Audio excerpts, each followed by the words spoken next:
I had a patient come up to me after a talk and, do workshops in the community and now it's webinars and whatnot. And he said, but doc, people just want a quick fix. Yep. They just want a quick fix. And, my immediate response was, yeah, maybe. But most people believe that there is a quick fix. Yeah. They believe that there is one out there. Right. There's no such thing as a quick fix when it comes to your body's health. Yeah. And what he was saying, and I understand this, I was more sensitive when I had this conversation with him, but they believe there is one. That'd be like saying we're in Indiana, and that'd be like saying, hey, I've got this seed that can help you to grow corn in just one day. And it can grow from bottom to top, and it can be big as the 4th of July, and you're just going to be... Right. You would look at that, and you'd say, wait a second, that doesn't sound right, because you know how corn is grown. Right. You'd say there has to be something wrong there. There has to be some negative effects. And you go, well, I got the GMO, and I've got all this stuff, and pesticides and herbicides. You'd say, well, hang on just a minute. I think there's going to be harmful repercussions of doing something that way. Right. And yet here we are. Here's the quick fix, and we don't have that visceral response. That's right. There's a quick fix to your blood pressure. There's a quick fix to your cholesterol levels. There's a quick fix to your sleeping. Name the symptom, and there is a quick fix that's out there, but it's not a quick fix. There's no such thing as a quick fix. Yep. Your body is going to respond to that. It's not going to fix anything. There's a quick fix to your symptoms. Right. And we can sure as heck do a lot of that. That's correct. Quick fix of your symptoms. Yeah. But I don't think any of us think that's the goal of healthcare. Health doesn't come in a bottle. Help comes in a bottle. Health doesn't come in a bottle. Help comes in a bottle.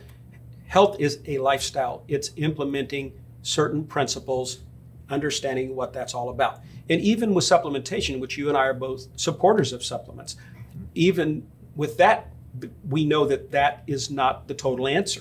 You still have to exercise. You still have to move. You still have to eat the right foods. You can't just supplement yourself to total wellness. Okay, so there's a path to disease. There's also a path to wellness. We just have to learn what those principles are. And by the way, just to identify for our listeners, the word principle, the word prince is first, means first laws. First laws don't change. They run this universe. It's like gravity. Right now, it's keeping you and I sitting in these chairs and doing a lecture, okay, which we enjoy. But that same gravity, if it's violated, if we step off a 2-story building, what happens? We create a gooey mess on the pavement below. And that's a nasty visual there, Phil. It was a nasty visual. But it's because we violated a law. And we're doing the same thing in our health so many times. One more thing I want to say, it just came to my mind about how smart the body is and the vitalness of the body is, think of it for a minute when somebody actually gets to the point where they have to have an organ replacement.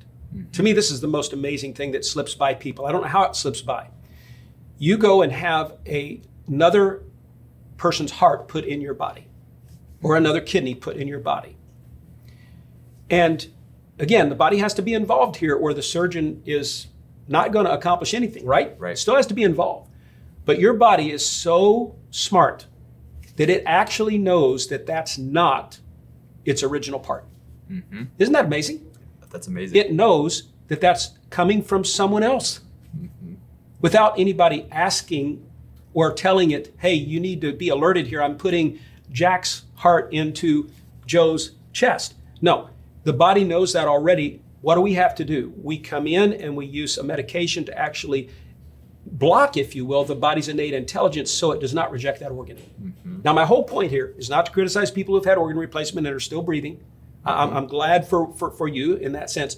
My point is just for you to be alerted to how smart the body is. That's my only point. And being in tune with the body. And we say in tune, but what's really interesting is that someone who is in tune with their bodies, they have this sense and awareness of things that is vastly different from someone who doesn't. Right. They'll walk into a room, I use this example a lot, and they'll walk into a room with air fresheners and they'll immediately get a headache. They'll immediately want to get out of that room quickly. Yes. Or they'll be around somebody who has a perfume. I know I'm acting on the senses yes. a little bit. Or they'll taste something that has aspartame in it and immediately they get symptoms from right.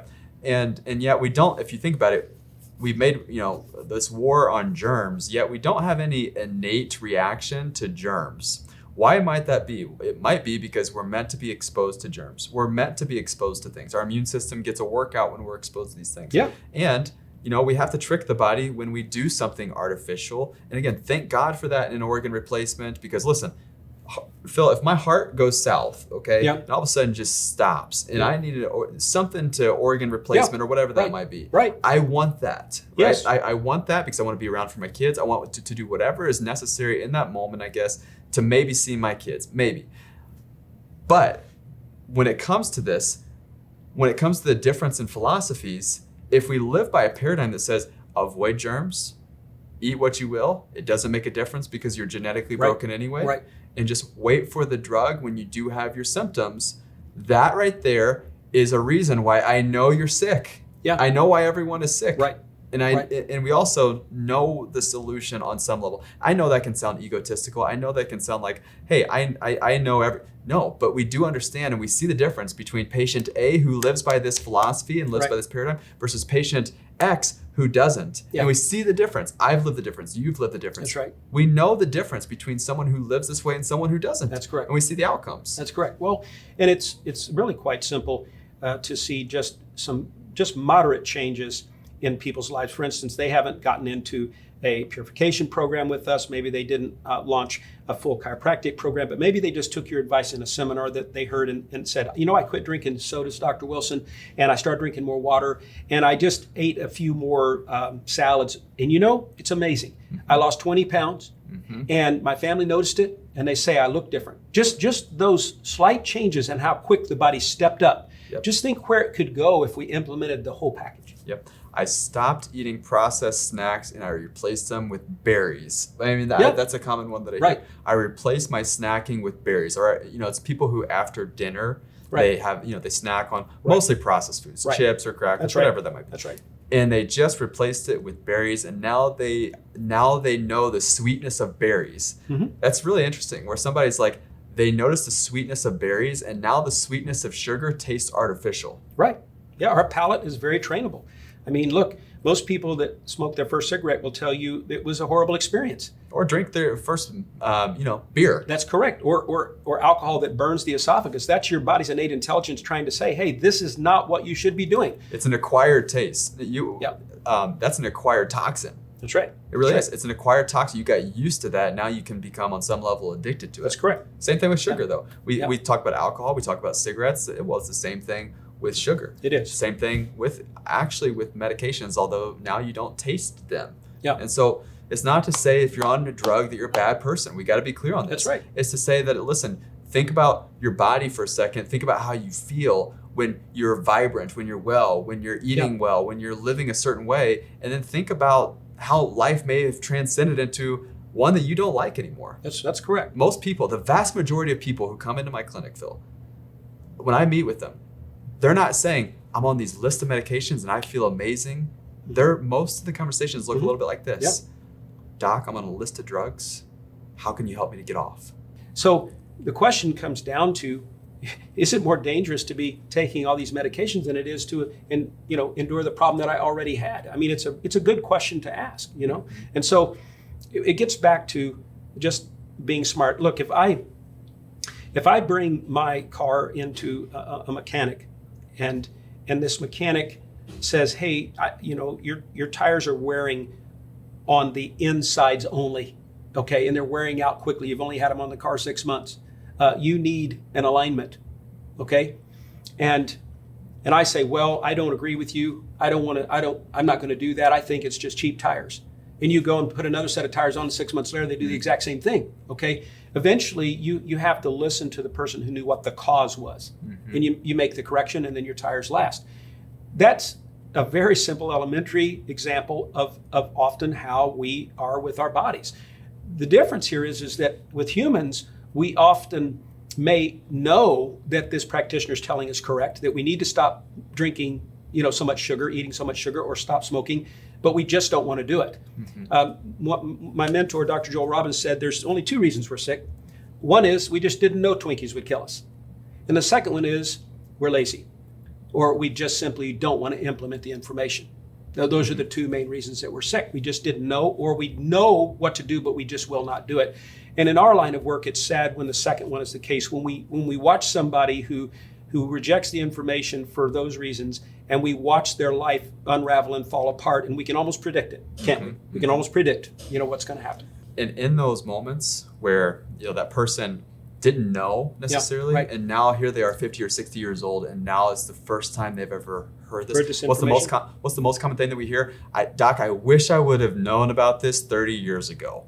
I wish I would have known. I would have done something different. Yeah. Now here that person isn't saying, hey, because this is a question that I get often is, hey, because I've lived this long for such a long time, is there any hope for me then? Yep. In medical doctors, I've had medical doctors, which I take care of a lot of medical doctors. I love medical doctors. I have doctors and nurses and in my family and extended family. And so understanding that they're great people, and I understand that. Certainly. But I've had this question of, okay, so people are not going to follow your advice and eat well and live well. They're going to live like a standard American. Those people probably are going to be the ones who thank God for modern medicine because of all the drugs that they're going to need in the course of their lifetime. Right. My response to that, though, is, okay, but they didn't know any different. Why is it that they've been going to medical doctors for a lifetime or practitioners for a lifetime, being taught in public education, public health? Right.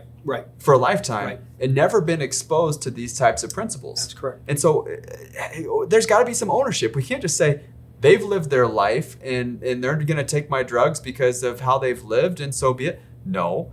For one, there's a different way, and the body's vital and it's constantly recycling itself, and so it can undo and unravel. It's just going to take a bit of time. Yeah, the body's constantly striving towards health. You just got to remove the interferences and start working with this person if they have a desire. But they've never even been exposed to the idea that they should or could live differently or reverse disease. That's correct. Never even been exposed to it, or get off medications because there's no plan for that in the first place. Right. But if I'm going to your mechanic example, and I'm going to the mechanic and he keeps replacing my tires are wearing out so frequently, at some point I'm going to ask a question or questions of, do you have any ties to maybe the tire industry? Do you have, that's a good question. How much money are you making off of being and putting me on, giving me these tires as an example, or in the medical sense of putting me on these drugs? Are you making any money off of it? We know, we know unfortunately that there's underlying financial gains that can be made for those people who get put on drugs and multiple drugs. And that person that I talked about, who's on a list of drugs, when we looked up her drugs, she is on drugs for drugs. Yeah, happens all the time. Yep, medications that are there in order to support another medication or side effects or symptoms that she's getting because of the medication that she's on. I saw one, opioid-induced constipation, and it was a commercial for another drug. Opioid-induced constipation. And you see your doctor if you believe you have opioid-induced constipation, and it was a commercial for another drug.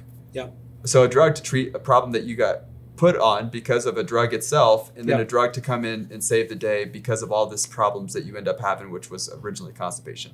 Well, and I often tell people in my seminars that, and this is a principle, by the way, as well, that money has assigned value. People have inherent value. Money only has value because somebody assigned it value. The $20 bill is only worth 20 because somebody said it's worth 20. But people have inherent value. Okay. That being said, health was here before money. How do I know that? Because the body was healing itself long before money was even established, and the body was getting well long before there were the standard medical approaches.